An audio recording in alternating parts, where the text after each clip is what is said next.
మన ఏదైనా ఆహారం మంచి మనకి ఇష్టమైనటువంటి ఒక స్వీట్, ఒక ఆహారం మంచి రుచికరమైనటువంటిది మనకు పెట్టారనుకోండి, అది స్వీకరిస్తున్నప్పుడు కలిగేటువంటిది మనకి ఆహా ఎంత రుచిగా ఉంది అనుకుంటాం మనం. ఈ ఇంత రుచిగా ఉండడం అనేటువంటిది ఆ తీసుకుంటున్నటువంటి ఆ పదార్థంలో ఉందా, ఆ పదార్థంలో ఉందని అనుకుంటే మనం పొరపాటు.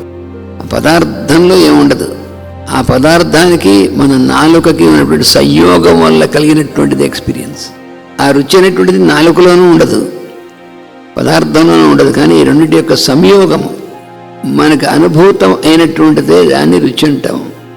అనుభూతం అవుతున్నప్పుడు మాత్రం దాన్ని మనం మాటల్లో వివరించి చెప్పడానికి అవకాశం ఉండదు. మాటల్లో వివరించి చెప్తున్నప్పుడు ఇది అనుభవం ఉండదు. ఈ రెండు కలిసి ఉండవు. మనం అనుకుంటాం, మనం తింటూ ఆహా ఎంత బాగుందని మనం వర్ణిస్తున్నాం అనుకుంటాం. వర్ణిస్తున్నప్పుడు మనస్సుకి రుచి ఎక్స్పీరియన్స్ ఉండదు, ఎక్స్పీరియన్స్లో ఉన్నప్పుడు వర్ణించడం ఉండదు. ఈ రెండు నిద్ర వస్తుంది వస్తుంది వస్తుంది అని నిద్రపోతున్నప్పుడు నిద్రలోకి వెళ్ళిపోతాం తెలియకుండా. నిద్ర వస్తుంది కూడా తెలియకుండానే వెళ్ళిపోతాం మనం.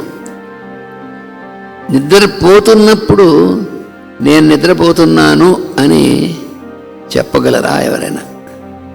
నేను నిద్రపోతున్నాను అని ఎవరైనా అంటే పోవటం లేదు అని అర్థం ఖచ్చితంగా. ఆ ఎక్స్పీరియన్స్ అనేటువంటిది ఏమిటి అని ఎక్స్ప్లెయిన్ చేయడం అనేటువంటి సాధ్యం కాదు ఎప్పుడు. ఎందుకనంటే అనుభవం అనగా ఈ అన్ని లేయర్స్లోంచి లోపలికి వెళ్ళిన తర్వాత నేను అనేటువంటిది మనం ఏదైతే అంటామో ఆ నేను అనేటువంటి పాయింట్కి వెళుతుంది. అది ఆ అనుభవాన్నే